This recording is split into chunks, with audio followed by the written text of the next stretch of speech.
ನಮಸ್ಕಾರ ವೀಕ್ಷಕರೇ, 30 minutes 30 news ವಿಶೇಷ ಬುಲೆಟಿನ್ಗೆ ಸ್ವಾಗತ. ನಾನು ಶರ್ಮಿತಾ ಶೆಟ್ಟಿ, ನನ್ನ ಜೊತೆಗಿದ್ದಾರೆ ಹರೀಶ್ ನಾಗರಾಜು. ವೀಕ್ಷಕರೇ, ಇವತ್ತು ರಾಜ್ಯಾದ್ಯಂತ ಮಳೆಯ ಅಬ್ಬರ ಜೋರಾಗೇ ಇದೆ. ಸಾಕಷ್ಟು ಕಡೆ ಪ್ರವಾಹದ ಪರಿಸ್ಥಿತಿ ನಿರ್ಮಾಣವಾಗಿದೆ. ಎಲ್ಲೆಲ್ಲಿ ಏನೇನು ಸಿಚುಯೇಷನ್ ಇದೆ ಒಂದೊಂದೇ ನೋಡೋಣ. ಕೊಡಗಿನ ಬ್ರಹ್ಮಗಿರಿ ಬೆಟ್ಟದಲ್ಲಿ ಒಂದು ಮೃತದೇಹ ಪತ್ತೆಯಾಗಿದೆ. ಆನಂದ ತೀರ್ಥ ಅನ್ನೋರ ಮೃತದೇಹ ಪತ್ತೆಯಾಗಿದ್ದು ನಾರಾಯಣ ಆಚಾರ್ ಅವರ ಸಹೋದರ ಆನಂದ ತೀರ್ಥರದ್ದು ಅಂತ ಹೇಳಲಾಗ್ತಾ ಇದೆ. ಉಳಿದ 4ವರಿಗಾಗಿ ಎನ್ಡಿಆರ್ಎಫ್ ಶೋಧ ಕಾರ್ಯ ಮುಂದುವರೆಸಿದೆ. ಇವತ್ತು ಮಳೆಯ ನಡುವೆಯೇ ಅರ್ಚಕರ ಕುಟುಂಬಸ್ಥರಿಗಾಗಿ ಶೋಧ ಕಾರ್ಯ ನಡೀತಾ ಇದ್ದು, 3 ದಿನಗಳ ಹಿಂದೆ ಗುಡ್ಡ ಕುಸಿದು ನಾಪತ್ತೆಯಾಗಿರೋ ತಲಕಾವೇರಿ ಪ್ರಧಾನ ಅರ್ಚಕ ನಾರಾಯಣ ಆಚಾರ್ ಸೇರಿದಂತೆ 5 ಮಂದಿ ನಾಪತ್ತೆಯಾಗಿದ್ರು. 3 ದಿನಗಳ ಬಳಿಕ ಎನ್ಡಿಆರ್ಎಫ್ ಟೀಮ್ ಕಾರ್ಯಾಚರಣೆಗೆ ಇಳಿದಿದೆ. ಈ ಮಳೆ ಪ್ರವಾಹದಿಂದ ಕಂಗೆಟ್ಟಿದ್ದ ಕೊಡಗಿನ ಭಾಗಮಂಡಲ ಪ್ರದೇಶ ಕೊಂಚ ನಿರಾಳವಾಗಿದೆ. ಕೊಡಗು ಜಿಲ್ಲೆಯಲ್ಲಿ ಮಳೆ ಅಬ್ಬರ ತಗ್ತಾ ಇದೆ. ಭಾಗಮಂಡಲದ ತ್ರಿವೇಣಿ ಸಂಗಮದಲ್ಲಿ ಪ್ರವಾಹ ಕೂಡ ತಗ್ಗಿದೆ. ಭಾಗಮಂಡಲದಲ್ಲಿ ವಾಹನಗಳ ಓಡಾಟ ಶುರುವಾಯಿತು. ಸ್ಥಗಿತಗೊಂಡಿದ್ದ ಭಾಗಮಂಡಲ, ಮಡಿಕೇರಿ ಹಾಗೇನೆ ಭಾಗಮಂಡಲ ನಾಪೋಕ್ಲು ಸಂಚಾರ ಮತ್ತೆ ಶುರುವಾಯಿತು. ಕೊಡಗಿನ ವಿರಾಜಪೇಟೆ ತಾಲೂಕಿನ ಅರಮೇರಿ ಕಳಂಚೇರಿ ಮಠ ಜಲಾವೃತವಾಗಿದೆ. ಲಿಂಗ ವೀರ ರಾಜೇಂದ್ರ ಪ್ರಸಾದ ಭವನ ಕೂಡ ಮುಳುಗಡೆಯಾಗ್ಬಿಟ್ಟಿದೆ. ಇನ್ನು ಕುಶಾಲನಗರದಲ್ಲಿ ಹಲವು ಬಡಾವಣೆಗಳು ಜಲಾವೃತವಾಗಿವೆ. ಇಲ್ಲಿನ ನಿವಾಸಿಗಳನ್ನ ಬೇರೆ ಕಡೆಗೆ ಸ್ಥಳಾಂತರ ಮಾಡಲಾಗಿದೆ. ಇವತ್ತು ಪ್ರವಾಹ ಪೀಡಿತ ಪ್ರದೇಶಗಳಿಗೆ ಭೇಟಿ ನೀಡಿದ ಸಚಿವ ವಿ ಸೋಮಣ್ಣ ಹಾಗೆಯೇ ಸಂಸದ ಪ್ರತಾಪ್ ಸಿಂಹ ಬೋಟ್ ಮೂಲಕ ಪರಿಶೀಲನೆಯನ್ನ ಮಾಡಿದ್ದಾರೆ. ನ್ಯೂಸ್ 18 ತಂಡ ಕೂಡ ಬೋಟ್ನಲ್ಲಿ ತೆರಳಿ ಕುಶಾಲನಗರದ ಪ್ರವಾಹದ ಚಿತ್ರಣವನ್ನ ಸೆರೆ ಹಿಡಿದು ವರದಿ ಮಾಡಿದೆ.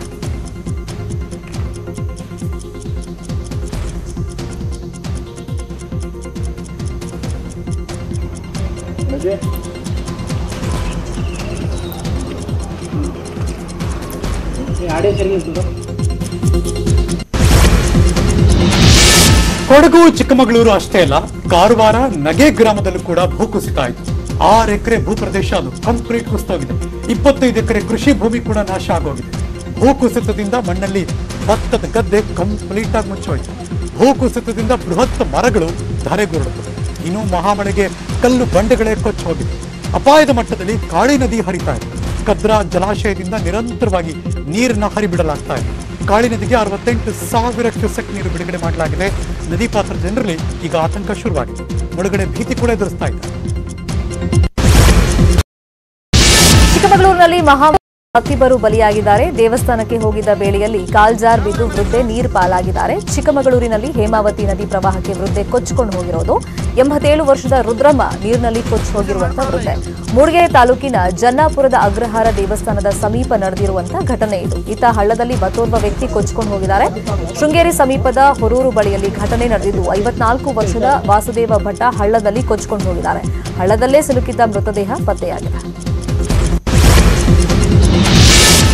ಬಾಗಲಕೋಟೆಯಲ್ಲಿ ಘಟಪ್ರಭಾ ನದಿ ನೀರಲ್ಲಿ ಒಳಹರಿವು ಕೂಡ ಹೆಚ್ಚಾಯಿತು. ಮುಧೋಳದಲ್ಲಿ ಘಟಪ್ರಭಾ ನದಿ ಮೈದುಂಬಿ ಹರಿತಾ ಇದೆ. ಘಟಪ್ರಭಾ ನದಿ ಪ್ರವಾಹ ಬಾಧಿತ ಪ್ರದೇಶಕ್ಕೆ ಡಿಸಿಎಂ ಗೋವಿಂದ ಕಾರಜೋಳ ಭೇಟಿ ಕೊಟ್ಟರು. ಜಲಾವೃತ ಮಾಚಕನೂರು ಹೊಳೆ ಬಸವೇಶ್ವರ ದೇಗುಲ ವೀಕ್ಷಣೆ ಮಾಡಿದ್ರು. ಅದಾದ್ಮೇಲೆ ಮುಧೋಳ ಯಾದವಾಡ ಸೇತುವೆಗೆ ಭೇಟಿ ಕೊಟ್ಟರು, ಪರಿಶೀಲನೆ ಮಾಡಿದ್ರು ಡಿಸಿಎಂ. ಜಲಾವೃತ ಭೀತಿಯಲ್ಲಿರುವಂತಹ ಮುಧೋಳ ಯದವಾಡ ಸೇತುವೆಯನ್ನು ಪರಿಶೀಲನೆ ಕೂಡ ಮಾಡಿದ್ರು.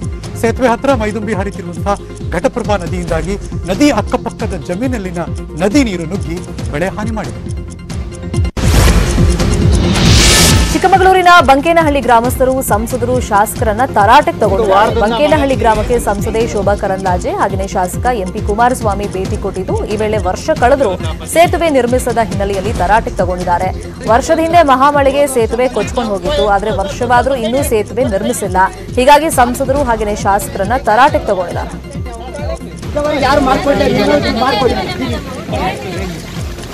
ಒಂದು ವಾರದಿಂದ ಮನೇಲಿದ್ದೀವಿ. ಒಂದು ತಿಂಗಳು ಊಟಕ್ಕೆಲ್ಲ ತಾಪತ್ರೆ ಆಗಿದೆ. ಹೋದ ವರ್ಷ ಬಂದಿದ್ರು ಸ್ವಲ್ಪ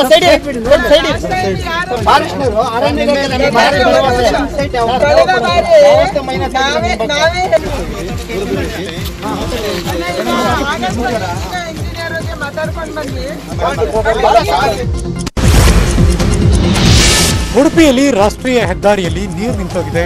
ಹಾಗಾಗಿ ಟ್ರಾಫಿಕ್ ಜಾಮ್ ಜೋರಾಗಿದೆ. ಸಚಿವ ಕೋಟ ಶ್ರೀನಿವಾಸ್ ಪೂಜಾರಿ ಅವರ ಕಾರನ್ನು ತಡೆದು ಜನ ಆಕ್ರೋಶವನ್ನು ಹೊರಹಾಕಿದ್ರು. ಅವೈಜ್ಞಾನಿಕ ಕಾಮಗಾರಿ ಮಾಡಿದ್ದಕ್ಕೆ ಹೆದ್ದಾರಿ ಈಜುಕೊಳತ್ತರಾಗೋಗಿದೆ ಅಂತ ಸಾರ್ವಜನಿಕರು ಆಕ್ರೋಶವನ್ನು ವ್ಯಕ್ತಪಡಿಸಿದರು. ಕುಂದಾಪುರದ ಬಸರೂರು 3 ಕೈ ಜಂಕ್ಷನ್ ಹತ್ತಿರ ನಡೆದಂತಹ ಘಟನೆ ಈ ಸಂದರ್ಭದಲ್ಲಿ ಜಿಲ್ಲಾಧಿಕಾರಿಗೆ ಕರೆ ಮಾಡಿ ಮಾತನಾಡಿದ ಸಚಿವರು ಸಮಸ್ಯೆಯನ್ನು ಶೀಘ್ರವೇ ಪರಿಹರಿಸಬೇಕು ಅಂತ ಸೂಚನೆ ಕೂಡ ಕೊಟ್ಟಿದ್ದಾರೆ.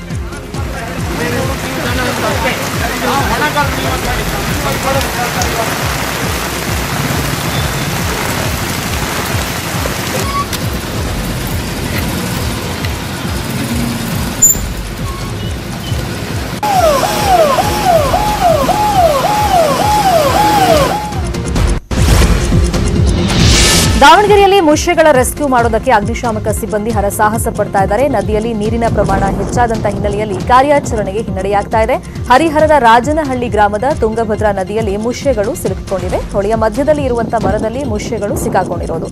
ಕಳೆದ 3 ದಿನಗಳಿಂದ ಆಹಾರ ಇಲ್ಲದೆ ಕುತ್ಕೊಂಡ್ಬಿಟ್ಟಿವೆ. ಸ್ಥಳಕ್ಕೆ ಆಗಮಿಸಿದಂತ ಅರಣ್ಯ ಇಲಾಖೆ ಅಗ್ನಿಶಾಮಕ ಸಿಬ್ಬಂದಿ ಬೋಟ್ ಮೂಲಕ ಮುಷ್ಯಗಳನ್ನ ಕೆಳಗಿಳಿಸುವಂತಹ ಹರಸಾಹಸ ಮಾಡಿದ್ರೂ ಕೂಡ ಪ್ರಯೋಜನ ಆಗಿಲ್ಲ. ಇನ್ನು ಭದ್ರೆಯ ಹಿನ್ನೀರಿನಲ್ಲಿ ನೀರು ನಾಯಿಗಳು ನರಳಾಡ್ತಾ ಇವೆ. ಬಾಳೆಹೊನ್ನೂರಿನ ಎಪಿಎಂಸಿ ಆವರಣದ ಸಮೀಪದಲ್ಲಿ ಮನಕೊಲುಕುವಂತ ಘಟನೆ ನಡೆದಿದ್ದು ಭದ್ರಾ ನದಿಯ ನೀರಿನ ಹೊಡೆತಕ್ಕೆ ಸಿಲುಕಿ ನಾಯಿಗಳು ಮೂಕರೋಧನೆಯನ್ನ ಅನುಭವಿಸ್ತಾ ಇವೆ.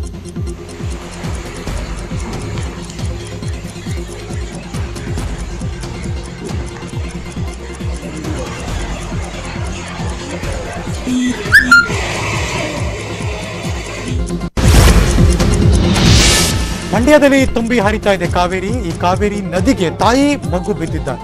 ಶ್ರೀರಂಗಪಟ್ಟಣದಲ್ಲಿ ಉತ್ತರ ಕಾವೇರಿ ಸೇತುವೆ ಹತ್ರ ಈ ಘಟನೆ ನಡೆದಿದೆ. ಪ್ರವಾಹದಲ್ಲಿ ಮಗು ಕೊಚ್ಚಿ ಹೋಗಿದೆ. ತಾಯಿಯನ್ನು ರಕ್ಷಣೆ ಮಾಡಲಾಗಿದೆ. ಸುಮಾರು 2 ಕಿಲೋಮೀಟರ್ ಕೊಚ್ಚಿ ಹೋಗಿದ್ದ ತಾಯಿಯನ್ನ ಸ್ಥಳೀಯರು ರಕ್ಷಣೆ ಮಾಡಿದ್ರು. ಗಂಜಾಂ ಕರಿಘಟ್ಟ ಸೇತುವೆ ಹತ್ರ ಹಗ್ಗ ಹಾಕಿ ತಾಯಿಯನ್ನ ರಕ್ಷಣೆ ಮಾಡಿದ್ರು. ತಾಯಿ ಜೊತೆಯಲ್ಲಿ ಬಿದ್ದ ಮಗು ಪ್ರವಾಹದಲ್ಲಿ ಕೊಚ್ಚಿ ಹೋದ ಮಗುವಿನ ಶವಕ್ಕೋಸ್ಕರ ಪೊಲೀಸರು ಹುಡುಕಾಟ ನಡೆಸಿದ್ದಾರೆ. ರಕ್ಷಣೆ ಮಾಡಿದ ಮಹಿಳೆಯನ್ನ ಪೊಲೀಸರು ವಿಚಾರಣೆ ಮಾಡ್ತಿದ್ದಾರೆ.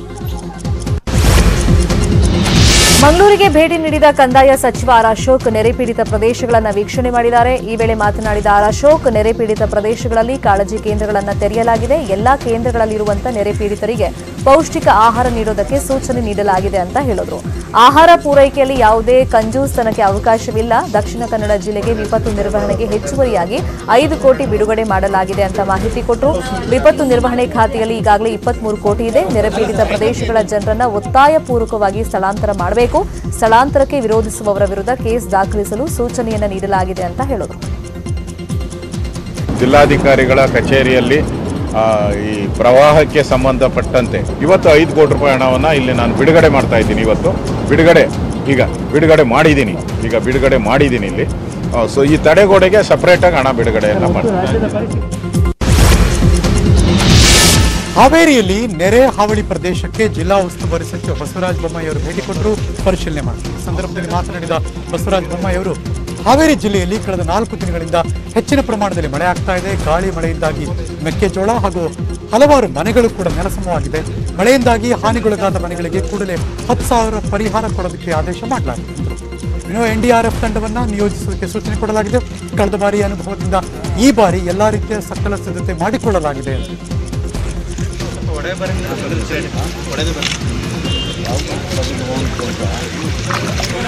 ಚಿಕ್ಕಾವು ಸಾವನೂರಿನಲ್ಲಿ ವಿಶೇಷವಾಗಿ ಮನೆಗಳು ಬಿದ್ದಿರುವಂಥದ್ದು. ಎಲ್ಲ ಮನೆಗಳ ಕೆಲವೆಲ್ಲ ಪಾರ್ಸಲ್ ಬಿದ್ದಿದೆ, ಕೆಲವು ಪೂರ್ಣ ಬಿದ್ದಿದ್ದಾವೆ. ಪರಿಹಾರ ಕೊಡೋದಕ್ಕೆ ಎಲ್ಲ ರೀತಿಯ ಸರ್ವೆ ಮಾಡಿ ವ್ಯವಸ್ಥೆಗಳನ್ನು ಮಾಡಬೇಕು. ಮತ್ತು ಯಾರಿಗೆ ಮನೆ ಬಿದ್ದಿದೆ 10,000 ರೂಪಾಯಿ ಕೂಡಲೇ ಕೊಡಬೇಕು ಅನ್ನುವಂಥ ಆದೇಶವನ್ನು ನಾನು ನನ್ನ ವಿಡಿಯೋ ಕಾನ್ಫರೆನ್ಸ್ನಲ್ಲಿ ನಾನು ಮಾಡಿದ್ದೇನೆ. ಮತ್ತು ಬೆಳೆಯ ಬಗ್ಗೆ ಸಂಪೂರ್ಣವಾಗಿ ಪ್ರೈಮರಿ ಸರ್ವೆಯನ್ನು ಕೂಡಲೇ ಮಾಡಬೇಕು. ಮುಂಜಾಗ್ರತೆ ಕ್ರಮವನ್ನು ತೆಗೆದುಕೋಬೇಕು.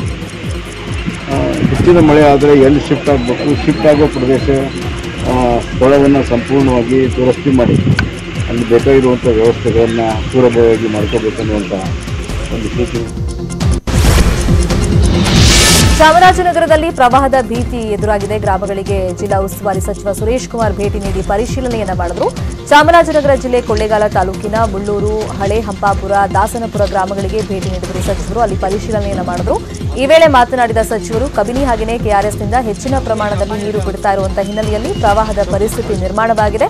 ಯಾವುದೇ ಕಾರಣಕ್ಕೂ ನೀರನ್ನು ಒಂದೇ ಬಾರಿ ನದಿಗೆ ಬಿಡದಂತೆ ಕಾವೇರಿ ನೀರಾವರಿ ನಿಗಮಕ್ಕೆ ಸೂಚನೆ ಕೊಟ್ಟಿದ್ದೀನಿ ಅಂತ ಹೇಳಿದರು. ಈ ಬಾರಿನೂ ಕೂಡ ವಿಶೇಷವಾಗಿ ವಯನಾಡು ಆ ಭಾಗದಲ್ಲಿ ಹೆಚ್ಚು ಮಳೆ ಬರ್ತಾ ಇರೋದ್ರಿಂದ ಈಗ ನೀರಿನ ಪ್ರಮಾಣ ನಿಧಾನವಾಗಿ ಹೆಚ್ಚಾಗ್ತಾ ಇದೆ.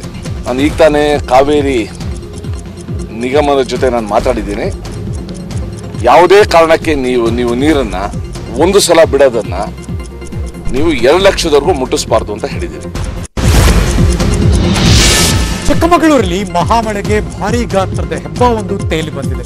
ಮಳೆಯ ಹೊಡೆತಕ್ಕೆ ನಿತ್ರಾಣಗೊಂಡ ಹೆಬ್ಬವನ್ನ ಪ್ರಾಣಿ ಪ್ರಿಯರೊಬ್ಬರು ಆರೈಕೆ ಮಾಡಿದ್ದಾರೆ. ಎನ್ಆರ್ಪುರ ತಾಲೂಕಿನ ಅಂಡುವಾನೆ ಗ್ರಾಮದ ಹತ್ತಿರ ಈ ಹೆಬ್ಬಾವು ಪತ್ತೆಯಾಯಿತು. ಹೆಬ್ಬಾವನ್ನ ನೀರಿನಿಂದ ತೆಗೆದಂತ ಸ್ಥಳೀಯರು ರಕ್ಷಣೆ ಮಾಡಿದ್ರು. ಇತ್ತ ಕುದುರೆಮುಖ ವ್ಯಾಪ್ತಿಯಲ್ಲಿ ಭಾರೀ ಮಳೆ ಆಗ್ತಾ ಇದೆ. ಕಳಸಾ ಸಮೀಪದ ಹೆಬ್ಬಾಳೆ ಸೇತುವೆ ಸಂಪೂರ್ಣ ಮುಳುಗೋಗಿದೆ. ಹೆಬ್ಬಾಳೆ ಸೇತುವೆ ಮೇಲೆ 5 ಅಡಿ ನೀರು ಹರಿಯುತ್ತಿದೆ. ಉಡುಪಿಯಲ್ಲಿ ಮರಣ ಮಳೆ ಅಬ್ಬರಿಸ್ತಾ ಇದ್ದು ರೆಡ್ ಅಲರ್ಟ್ ಘೋಷಣೆ ಮಾಡಲಾಗಿದೆ. ಜಿಲ್ಲೆಯಾದ್ಯಂತ 24 ಗಂಟೆಯಲ್ಲಿ 124 ಮಿಲಿಮೀಟರ್ ಮಳೆಯಾಗಿದ್ದು, ಜೊತೆಗೆ ಮುಂದಿನ 12 ಗಂಟೆಗಳ ಕಾಲ ಭಾರೀ ಮಳೆ ಸಾಧ್ಯತೆ ಅಂತ ಎಚ್ಚರಿಕೆಯನ್ನು ನೀಡಲಾಗಿದೆ. ಜಿಲ್ಲೆಯಾದ್ಯಂತ 3 ದಿನ ಆರೆಂಜ್ ಅಲರ್ಟ್ ಘೋಷಣೆಯಾಗಿತ್ತು. ಆದರೆ ಭಾರೀ ಮಳೆ ಬೀಳ್ತಾ ಇದ್ದಂತೆ ಅಲರ್ಟ್ ಬದಲಾಯಿಸಿದ ಹವಾಮಾನ ಇಲಾಖೆ ರೆಡ್ ಅಲರ್ಟ್ ಘೋಷಣೆ ಮಾಡಿದೆ. ಇನ್ನು ನದಿ ಪಾತ್ರದಲ್ಲಿ ಗಸ್ತು ತಿರುಗುವಂತೆ ಪೊಲೀಸರಿಗೆ ಸೂಚನೆಯನ್ನು ನೀಡಲಾಗಿದೆ. ಉಡುಪಿಯಲ್ಲಿ ಸಿಡಿಲು ಬಡಿದು ಸಾವನ್ನಪ್ಪಿದವನ ಕುಟುಂಬಕ್ಕೆ ಉಡುಪಿ ಶಾಸಕ ಕೆ ರಘುಪತಿ ಭಟ್ 5 ಲಕ್ಷ ರೂಪಾಯಿ ಚೆಕ್ ಅನ್ನು ಹಸ್ತಾಂತರ ಮಾಡಿದ್ದಾರೆ. ಪ್ರಾಕೃತಿಕ ವಿಕೋಪ ನಿಧಿಯಡಿ ಪರಿಹಾರವನ್ನು ನೀಡಲಾಗಿದೆ. ವಿಜಯಪುರದಲ್ಲಿ ಮಳೆ ಹಾಗೂ ಸಾಂಕ್ರಾಮಿಕ ರೋಗದ ಬಗ್ಗೆ ಶ್ರೀ ಸಿದ್ದಮುತ್ಯ ಹೋಳಿ ಮಠ ನುಡಿದಿರುವ ಭವಿಷ್ಯ ನಿಜ ಆಗಿದೆ ಎನ್ನಲಾಗಿದೆ. ಕಳೆದ ಫೆಬ್ರವರಿ 25ನೇ ತಾರೀಕು ವಿಜಯಪುರ ಜಿಲ್ಲೆಯ ಬಬಲಾದಿ ಕಾರ್ಣಿಕರು ಭವಿಷ್ಯ ನುಡಿದಿದ್ರು. ಈ ಬಾರಿ 8 ಆಣೆ ಮಳೆ, 8 ಆಣೆ ಬೆಳೆ ಇದೆ. ರೋಗ ರುಜಿನಗಳು ಹೆಚ್ಚಾಗಿ ಬರುತ್ತೆ. ವೈರತ್ವ ಮರೆತು ಶಾಂತತೆಯಿಂದ ಇದ್ದರೆ ಬಾಳ್ತೀವಿ, ಇಲ್ಲದಿದ್ರೆ ಬಾಳೋದಿಲ್ಲ ಅಂತ ಕಾರ್ಣಿಕ ನುಡಿದಿದ್ರು. ಅದು ನಿಜವಾಗ್ತಿದೆ ಅಂತ ಭಕ್ತರು ವಿಡಿಯೋ ವೈರಲ್ ಮಾಡಿದ್ದಾರೆ. ಮಠದ ಭಕ್ತರು ಭವಿಷ್ಯದ ವಿಡಿಯೋವನ್ನು ಈಗ ಮತ್ತೊಮ್ಮೆ ಸಾಮಾಜಿಕ ಜಾಲತಾಣದಲ್ಲಿ ಹರಿಬಿಟ್ಟಿದ್ದಾರೆ. ದಕ್ಷಿಣ ಕನ್ನಡದ ಉಪ್ಪಿನಂಗಡಿ ಬಳಿಯಲ್ಲಿ ಉಕ್ಕಿ ಹರಿದಿದೆ. ಹೊಳೆಯಲ್ಲಿ ಪಿಕಪ್ ವಾಹನವೊಂದು ಕೊಚ್ಚಿಕೊಂಡು ಹೋಗಿದೆ. ನೀರು ಕಡಿಮೆಯಾದಾಗ ಪಿಕಪ್ ಚಾಲಕ ಹೋಗ್ತಾ ಇರಬೇಕಾದ್ರೆ ನೀರಕಟ್ಟೆ ಡ್ಯಾಂನಿಂದ ನೀರು ಬಿಟ್ಟಿದ್ರಿಂದ ಪಿಕಪ್ ಕೊಚ್ಚಿಕೊಂಡು ಹೋಗಿದೆ. ಚಾಲಕ ಪಾರಾಗಿದ್ದಾನೆ. ಅತ್ತ ಧರ್ಮಸ್ಥಳದ ನೇತ್ರಾವತಿ ಸ್ನಾನಘಟ್ಟದಲ್ಲಿ ನೇತ್ರಾವತಿ ನದಿ ಅಪಾಯದ ಮಟ್ಟದಲ್ಲಿ ಹರಿತಾ ಇದೆ. ಹೀಗಿದ್ರೂ ಒಂದಷ್ಟು ಪ್ರವಾಸಿಗರು ಅಪಾಯವನ್ನು ಲೆಕ್ಕಿಸದೆ ಸ್ನಾನಘಟ್ಟಿಯಲ್ಲಿ ಸೆಲ್ಫಿ ತಗೊಳ್ತಾ ಇದ್ರು. ಕ್ಷೇತ್ರದ ಸಿಬ್ಬಂದಿ ಮಾತಿಗೂ ಕೇರ್ ಮಾಡದೆ ಸೆಲ್ಫಿ ಕ್ರೇಜ್ನಲ್ಲಿ ಮುಳುಗ್ಬಿಟ್ಟಿದ್ರು. ಬಸವಸಾಗರ ಡ್ಯಾಂನಿಂದ ಕೃಷ್ಣಾ ನದಿಗೆ ಹೆಚ್ಚಿನ ನೀರನ್ನು ಬಿಡುಗಡೆ ಮಾಡುತ್ತಿರೋದ್ರಿಂದ ಯಾದಗಿರಿ ಜಿಲ್ಲೆಯ ಕೊಳ್ಳೂರು ಸೇತುವೆ ಮುಳುಗಡೆ ಭೀತಿಯಲ್ಲಿ. ಶಹಾಪುರ ತಾಲೂಕಿನ ಕೊಳ್ಳೂರು ಸೇತುವೆ ಮುಳುಗಡೆಯಾದರೆ ಯಾದಗಿರಿ ರಾಯಚೂರು ಜಿಲ್ಲೆಗೆ ಸಂಪರ್ಕ ಕಡಿತ ಆಗುತ್ತೆ. ಸೇತುವೆ ಅಂಟಿಕೊಂಡೇ ನದಿ ಉಕ್ಕಿ ಹರಿಯುತ್ತಿದೆ. ಸೇತುವೆ ಹತ್ತಿರ ಖಾಕಿ ಕಟ್ಟೆಚ್ಚರ ವಹಿಸ್ತಾ ಇದ್ದಾರೆ. ಸೇತುವೆ ಮೇಲೆ ಸಂಚಾರಕ್ಕೆ ನಿಷೇಧ ಹೇರಲಾಗಿದೆ. ಇನ್ನು ಹುಣಸಗಿ ತಾಲೂಕಿನ ಕೃಷ್ಣಾ ನದಿ ತೀರದ ಛಾಯಾ ಭಗವತಿ ದೇಗುಲ ಮುಳುಗಡೆ ಭೀತಿಯಲ್ಲಿ. ಇನ್ನು ಬಸವಸಾಗರ ಡ್ಯಾಂನಿಂದ ಭಾರೀ ಪ್ರಮಾಣದ ನೀರು ಬಿಡುಗಡೆ ಮಾಡ್ತಿರೋದ್ರಿಂದ ಕೃಷ್ಣಾ ತೀರದಲ್ಲಿ ಪ್ರವಾಹದ ಭೀತಿ ಎದುರಾಗಿದೆ. ಹೀಗಾಗಿ ನದಿ ತೀರಕ್ಕೆ ಹೋಗದಂತೆ ತಾಲೂಕು ಆಡಳಿತ ಡಂಗೂರ ಸಾರಿ ಗ್ರಾಮಸ್ಥರಲ್ಲಿ ಜಾಗೃತಿ ಮೂಡಿಸುತ್ತಿದ್ದಾರೆ.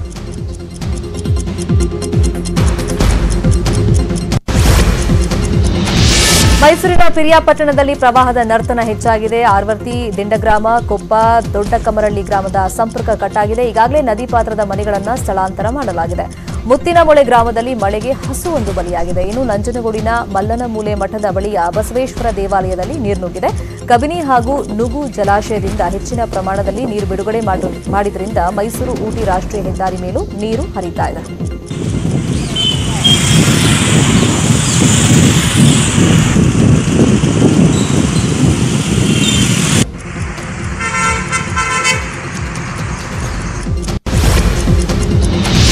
ಕಾವೇರಿ ಜಲಾನಯನ ಪ್ರದೇಶದಲ್ಲಿ ಭಾರಿ ಮಳೆ ಆಗ್ತಾ ಇದೆ. ಕಾವೇರಿ ಮತ್ತು ಕಬಿನಿ ನದಿ ಮೈದುಂಬಿ ಹರಿತಾ ಇದೆ. ಮಂಡ್ಯದ ಮಳವಲ್ಲಿರುವಂತಹ ಗಗನಚುಕ್ಕಿ ಜಲಪಾತ ಭೋರ್ಗರಿತಾ ಇದೆ. ಗಗನಚುಕ್ಕಿಯ ಸೊಬಗು ಎಲ್ಲರನ್ನೂ ಕೂಡ ಸೆಳೀತಾ ಇದೆ. ಜಲಪಾತ ವೀಕ್ಷಣೆಗೆ ಜನ ಬರ್ತಿದ್ದಾರೆ.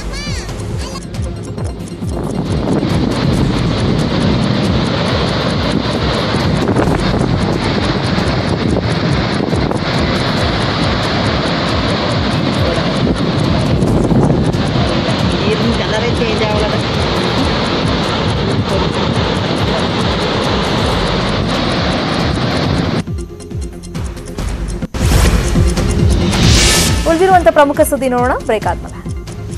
30 ನಿಮಿಷದ 30 ಸುದ್ದಿಗಳ ಮುಂದುವರಿಯುತ್ತೆ. ಮುಂದಿನ ಸುದ್ದಿ ನೋಡೋಣ. ಬೆಂಗಳೂರಲ್ಲಿ ಕೆಪಿಸಿಸಿ ಅಧ್ಯಕ್ಷ ಡಿಕೆ ಶಿವಕುಮಾರ್ ರಾಜ್ಯ ಸರ್ಕಾರದ ವಿರುದ್ಧ ಕಿಡಿಕಾರ. ಶಿವಮೊಗ್ಗದಲ್ಲಿ ಸಚಿವರು ನೆರೆ ಬಿಟ್ಟು ಸಮಾಜದಲ್ಲಿ ಬೆಂಕಿ ಹಚ್ಚುವ ಕೆಲಸ ಮಾಡ್ತಿದ್ದಾರೆ, ನೆರೆಗಿಂತಲೂ ಪ್ರಚಾರದಲ್ಲಿ ಬ್ಯುಸಿಯಾಗಿದ್ದಾರೆ ಎಂದು. ಇನ್ನು ಡಿಸಿಎಂ ಕುಂಬಳಕಾಯಿ ಕಳ್ಳ ಅಂದ್ರೆ ಹೆಗಲು ಮುಟ್ಟುಕೊಂಡ್ರು ಅನ್ನೋ ರೀತಿ ಮಾತನಾಡ್ತಿದ್ದಾರೆ. ಅವರೇ ಮೈ ಮೇಲೆ ವಿವಾದ ಹೇಳ್ಕೊಳ್ತಿದ್ದಾರೆ ಎಂದು.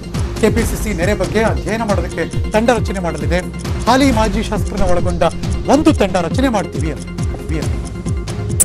ಒಬ್ಬ ಮುಖ್ಯಮಂತ್ರಿಗಳು ಹಾಸ್ಪಿಟ್ಲಲ್ಲಿ ಇದ್ದಾರೆ. ನಾನು ಮುಖ್ಯಮಂತ್ರಿ ಹಾಸ್ಪಿಟ್ಲಿಂದ ನಾನೇನು ನಿರೀಕ್ಷೆ ಮಾಡೋಕೆ ಆಗುದಿಲ್ಲ. ಆದರೆ ಸರ್ಕಾರದ ಬೇರೆ ಮಂತ್ರಿಗಳು ಮಾಡಬೇಕಾಯ್ತು. ಪಾಪ ಅವರು ಏನೇನೋ ಸಂಭ್ರಮದಲ್ಲಿ ಇದ್ದಾರೆ. ದ್ವೇಷ, ಅಸೂಯೆ, ಜನರಲ್ಲಿ ಸಮಾಜನ ಒಡೆಯುವಂಥ ಕೆಲಸ ಎಲ್ಲ ಶಿವಮೊಗ್ಗದ ಸ್ಟೇಟ್ಮೆಂಟ್ ಎಲ್ಲ ತಾವೆಲ್ಲ ಪ್ರಕಟಣೆ ಮಾಡಿದ್ರಿ, ತೋರಿಸಿದ್ರಿ. ಆದರೆ ಈಗ ಇವತ್ತಿನ ವ್ಯವಸ್ಥೆಯಲ್ಲಿ ನಾನು ಕೂಡಲೇ KPCC ವತಿಯಿಂದ ಇವತ್ತು ನಾಳೆಲೆ ನಾನು ಒಂದು 4-5 ತಂಡ ಮಾಡಿ ಎಲ್ಲ ಕಡೆ ಎಲ್ಲೆಲ್ಲಿ ನೆರೆ ಮಳೆ ಬಂದು ಹಾನಿಯಾಗಿದೆ ಅದನ್ನೆಲ್ಲ ವೀಕ್ಷಣೆ ಮಾಡಿ ಒಂದು ವರದಿ ತಯಾರು ಮಾಡಲಿಕ್ಕೆ, ಆ ಜನರಿಗೆ ಒಂದು ಧೈರ್ಯವನ್ನು ತುಂಬಲಿಕ್ಕೆ ಒಂದು ಸಮಿತಿ ಕೂಡ ನಾನು ರಚನೆ ಮಾಡೋನಿದ್ದೇನೆ. ಒಂದು 3-4 ತಂಡ ಮಾಡಿಬಿಟ್ಟು ನಾನೆಲ್ಲ. ಅರಸೀಕೆರೆ ನಗರಸಭೆ ಸದಸ್ಯ ರಾಮು ಕೊರೋನಾದಿಂದ ಮೃತಪಟ್ಟ ಹಿನ್ನೆಲೆಯಲ್ಲಿ ಪಿಪಿ ಕಿಟ್ ಧರಿಸಿ ಶಾಸಕ ಶಿವಲಿಂಗೇಗೌಡ ಅಂತ್ಯಕ್ರಿಯೆಯನ್ನು ನೆರವೇರಿಸಿದರು. ಹಾಸನ ಜಿಲ್ಲೆಯ ಅರಸೀಕೆರೆ ರುದ್ರಭೂಮಿಯಲ್ಲಿ ಅಂತ್ಯಕ್ರಿಯೆಯನ್ನು ನೆರವೇರಿಸಲಾಯಿತು. ಅರಸೀಕೆರೆ ನಗರಸಭೆ ಹಾಲಿ ಸದಸ್ಯ ರಾಮು ಅನ್ನೋರು ಕೊರೋನಾದಿಂದ ಮೃತಪಟ್ಟಿದ್ರು. ಶಾಸಕ ಶಿವಲಿಂಗೇಗೌಡ ಸ್ವತಃ ಪಿಪಿ ಕಿಟ್ ಧರಿಸಿ ಅಂತ್ಯಕ್ರಿಯೆಯಲ್ಲಿ ಭಾಗವಹಿಸಿದರು. ಕೊರೋನಾದಿಂದ ಮೃತಪಟ್ಟ ವ್ಯಕ್ತಿಯ ಅಂತ್ಯಕ್ರಿಯೆ ನೆರವೇರಿಸುವ ಮೂಲಕ ಜನಪ್ರತಿನಿಧಿಗಳಿಗೆ ಮಾದರಿಯಾಗಿದೆ.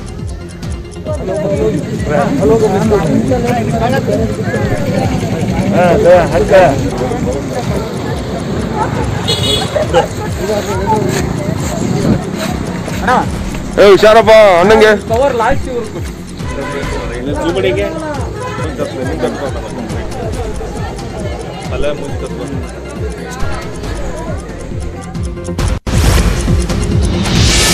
ಧಾರವಾಡದಲ್ಲಿ ಎತ್ತರದ ರಾಷ್ಟ್ರ ಧ್ವಜಾರೋಹಣ ಮಾಡಲಾಯಿತು.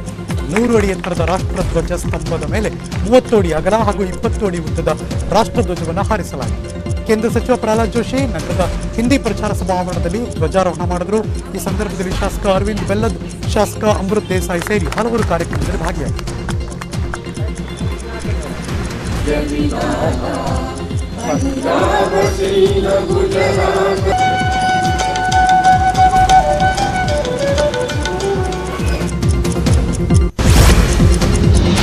ಯಾದಗಿರಿಯ ಕೃಷ್ಣಾ ನದಿ ಪ್ರವಾಹಕ್ಕೆ ಕುರಿಗಾಯಿಯೊಬ್ಬರು ಕಳೆದ 5 ದಿನಗಳಿಂದ ನಡುಗಡ್ಡೆಯಲ್ಲೇ ಸಿಲುಕಿದ್ದಾರೆ. ನಾರಾಯಣಪುರ ವ್ಯಾಪ್ತಿಯ ಐಬಿ ತಾಂಡಾದ ಕುರಿಗಾಯಿ ಟೋಕಪ್ಪ ಅನ್ನೋರು ನದಿಯಾಚೆ ಬರೋಕ್ ಸಾಧ್ಯವಾಗದೆ ಪರದಾಡ್ತಿದ್ದಾರೆ. ಟೋಕಪ್ಪ ತನ್ನ ಕುರಿಗಳು ತಗೊಂಡು ಎಡದಂಡ ಮಾಳಿಯ ನಡುಗಡ್ಡೆ ಪ್ರದೇಶಕ್ಕೆ ಅಂತ ಹೋಗಿದ್ರು. ಇದೀಗ ನದಿ ನೀರು ಉಕ್ಕಿದ್ರಿಂದ ವಾಪಸ್ ಬರೋಕೆ ಸಾಧ್ಯವಾಗ್ತಾ ಇಲ್ಲ. ಪ್ರವಾಹಕ್ಕೆ ಸಿಲುಕಿ ಸಹಾಯಕ್ಕಾಗಿ ಅಂಗಲಾಚ್ತಾ ಇದ್ದಾರೆ. ಅಧಿಕಾರಿಗಳು ಸ್ಥಳಕ್ಕೆ ಬಂದಿದ್ದು ಕುರಿಗಾಯಿಯ ರಕ್ಷಣೆಗೆ ಸಿದ್ಧತೆಗಳು ನಡೀತಾ ಇದೆ. ಶಿವಮೊಗ್ಗಗೆ ಚಾಲೆಂಜಿಂಗ್ ಸ್ಟಾರ್ ದರ್ಶನ್ ಭೇಟಿ ಕೊಟ್ಟಿದ್ದಾರೆ. ಭದ್ರಾ ಡ್ಯಾಮ್ ವೀಕ್ಷಿಸಿ ಸಫಾರಿ ಮಾಡೋದಕ್ಕೆ ಚಾಲೆಂಜಿಂಗ್ ಸ್ಟಾರ್ ದರ್ಶನ್ ಆಗಮಿಸಿದ್ದಾರೆ. ನಟ ದರ್ಶನ್ಗೆ ಹಾಸ್ಯ ನಟ ಚಿಕ್ಕಣ್ಣ ಸಾಥ್ ಕೊಟ್ಟಿದ್ದಾರೆ. ಸದ್ಯ ಅರಣ್ಯ ಇಲಾಖೆ ಐಬಿಯಲ್ಲಿ ಡಿಬಾಸ್ ಉಳ್ಕೊಂಡಿದ್ದಾರೆ. ರಾಜ್ಯ ಅರಣ್ಯ ಇಲಾಖೆಯ ರಾಯಭಾರಿಯಾಗಿರುವ ನಟ ದರ್ಶನ್ ನಾಳೆ ಕೂಡ ಸಫಾರಿ ಮಾಡ್ತಾರೆ. ಇನ್ನು ದರ್ಶನ್ ಆಗಮನದ ಸುದ್ದಿ ಕೇಳಿ ದರ್ಶನಕ್ಕೆ ಅಭಿಮಾನಿಗಳ ದಂಡು ನೆರೆದಿತ್ತು. ಸಫಾರಿಗೆ ಹೊರಡುವ ಮುನ್ನ ಅಭಿಮಾನಿಗಳಿಗೆ ಸೆಲ್ಫಿಗೆ ನಟ ದರ್ಶನ್ ಪೋಸ್ ನೀಡಿದರು.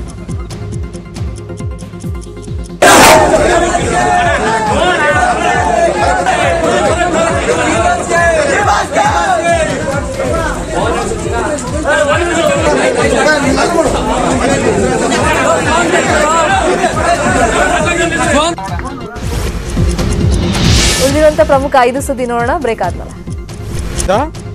DGCA ಎಚ್ಚೆತ್ತುಕೊಂಡಿದೆ. ಮಂಗಳೂರು ಸೇರಿದಂತೆ ದೇಶದ 5 ವಿಮಾನ ನಿಲ್ದಾಣಗಳ ಪರಿಶೀಲನೆಗೆ ಮುಂದಾಗಿದೆ.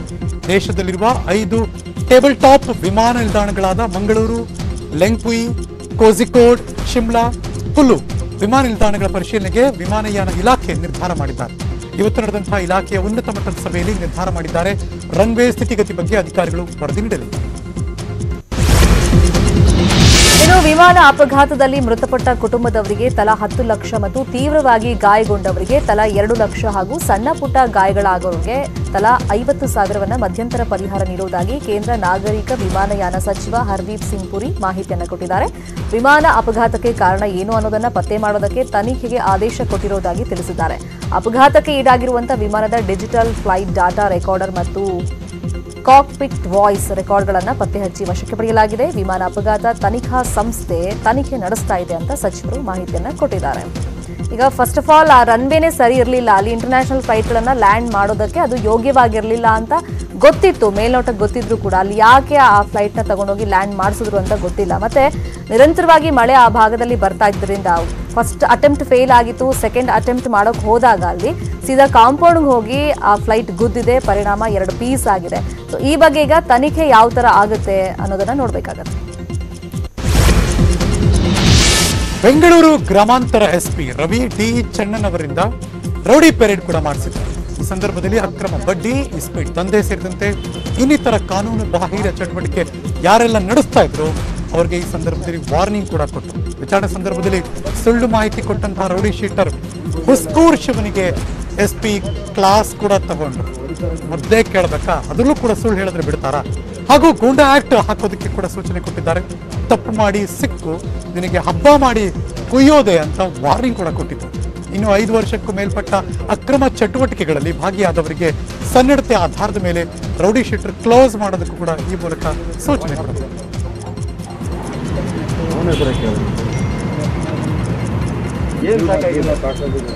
ಅವನ ಆತ್ಮಕ್ಕೆ ಶಾಂತಿ ಸಿಗ್ಬೇಕಲ್ಲ, ಮಾತು ಕೇಳ್ಕೊಂಡೆಲ್ಲ ಹೋಗ್ಬೋದು. ನಿನ್ನೆ ಬದಲಿನ ಸ್ವಾಮಿ ಅಂತಂದ್ರೆ ಎಷ್ಟು ಸಣ್ಣ ವ್ಯಕ್ತಿ ಹೋಗಿಲ್ಲ 2009ರಿಂದ ಹೊಡಿತಾರೆ.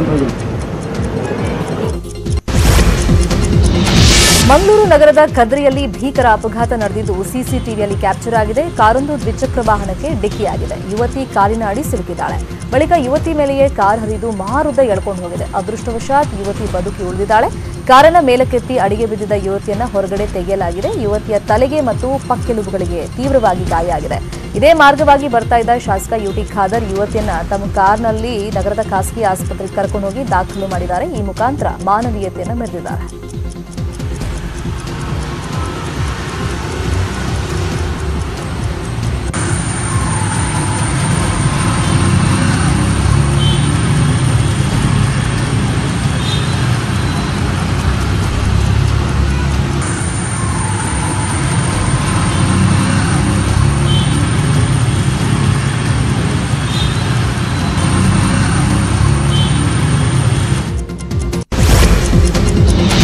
ಕೊರೋನಾ ಇಡೀ ಜಗತ್ತಿನಲ್ಲಿ ಬದಲಾವಣೆ ತಂದಿದೆ. ಹಾಗೆಯೇ ಈ ಬಾರಿ ಸಂಸತ್ ಅಧಿವೇಶನವನ್ನ ಶಿಫ್ಟ್ ಮಾಡಿದ್ದಾರೆ ಹಾಗೂ ದಿನ ಬಿಟ್ಟು ದಿನ ನಡೆಯುತ್ತೆ. ಹಲವು ಮಾದರಿಗಳನ್ನ ಪರಿಶೀಲಿಸಿದ ನಂತರ ಕೊನೆಗೆ ಶಿಫ್ಟ್ ಅಥವಾ ದಿನ ಬಿಟ್ಟು ದಿನ ನಡೆಸೋದಕ್ಕೆ ಒಪ್ಪಿಗೆ ನೀಡಲಾಗಿದೆ. ಬೆಳಗ್ಗೆ ರಾಜ್ಯಸಭೆ, ಸಂಜೆ ಲೋಕಸಭೆ ಶಿಫ್ಟ್ ನಲ್ಲಿ ಅಧಿವೇಶನ ಅಥವಾ ಒಂದು ದಿನ ರಾಜ್ಯಸಭೆ, ಇನ್ನೊಂದು ದಿನ ಲೋಕಸಭೆ ಅಧಿವೇಶನ ನಡೆಸೋದಕ್ಕೆ ಸ್ಪೀಕರ್ ಹಾಗೂ ಸಭಾಪತಿಗಳ ಒಪ್ಪಿಗೆ ಕೊಟ್ಟಿದ್ದಾರೆ. ಎರಡೂ ಸದನ ಹಾಗೂ ಗ್ಯಾಲರಿಗಳಲ್ಲಿ ಸಂಸದರಿಗೆ ಆಸನದ ವ್ಯವಸ್ಥೆ ಮಾಡಲಾಗಿದೆ. ನೋಡ್ತಿರುವಂತಹ ಮಹತ್ತರ ಬೆಳವಣಿಗೆ ಇದು. ಕೊರೋನಾ ಸಂದರ್ಭದಲ್ಲಿ ಸೋಷಿಯಲ್ ಡಿಸ್ಟೆನ್ಸಿಂಗ್, ಮಾಸ್ಕ್ ಮತ್ತು ಇಂತಹ ಗ್ಯಾದರಿಂಗ್ ಎಲ್ಲ ಒಟ್ಟು ಸೇರಿ ನಡೆಸುವಂತಹ ಹಲವಾರು ಚಟುವಟಿಕೆಗಳನ್ನು ಇಡೀ ದೇಶದಲ್ಲೇ ಕೊರೋನಾ ಸಂದರ್ಭದಲ್ಲಿ ಈಗಾಗಲೇ ದೊಡ್ಡ ಮಟ್ಟದ ರೂಲ್ಸ್ ಅಂಡ್ ರೆಗ್ಯುಲೇಷನ್ ತಂದಿದ್ದಾರೆ. ಆದರೆ ಸಂಸತ್ ಅಧಿವೇಶನ ನಡೆಸಬೇಕು, ಈ ಸಂದರ್ಭದಲ್ಲಿ ಅದಕ್ಕೆ ಏನಾದರೂ ಪರ್ಯಾಯ ಮಾರ್ಗವನ್ನು ಹುಡುಕಿದ್ದಾರೆ. ಶಿಫ್ಟ್ ಲೆಕ್ಕದಲ್ಲಿ ಅಧಿವೇಶನವನ್ನು ನಡೆಸೋದಕ್ಕೆ ಈಗಾಗಲೇ ಸಭಾಪತಿಗಳು ಅಫ್ಕೋರ್ಸ್ ಪರ್ಮಿಷನ್ ಕೊಡಬೇಕಾಗುತ್ತೆ. ಈಗಾಗಲೇ ಅವರು ಸಭಾಪತಿಗಳು ಕೊಟ್ಟಿದ್ದಾರೆ ಅನ್ನೋ ಮಾಹಿತಿ ಸಿಕ್ಕಿದೆ. ಒಂದಿನ ಲೋಕಸಭೆ, ಒಂದಿನ ರಾಜ್ಯಸಭೆ ನಡೆಸೋದಕ್ಕೆ, ಇಲ್ಲಾಂದ್ರೆ ಬೆಳಗ್ಗೆ ಮಧ್ಯಾಹ್ನದ ಶಿಫ್ಟ್ ಲೆಕ್ಕಾಚಾರದಲ್ಲಿ ನಡೆಸೋದಕ್ಕೂ ಕೂಡ ಈಗಾಗಲೇ ತೀರ್ಮಾನ ಮಾಡಿದ್ದಾರೆ. ನ್ಯೂಸ್ 18 ಕನ್ನಡ, ಜಾಲ ನಮ್ಮದು, ಬಲ ನಿಮ್ಮದು.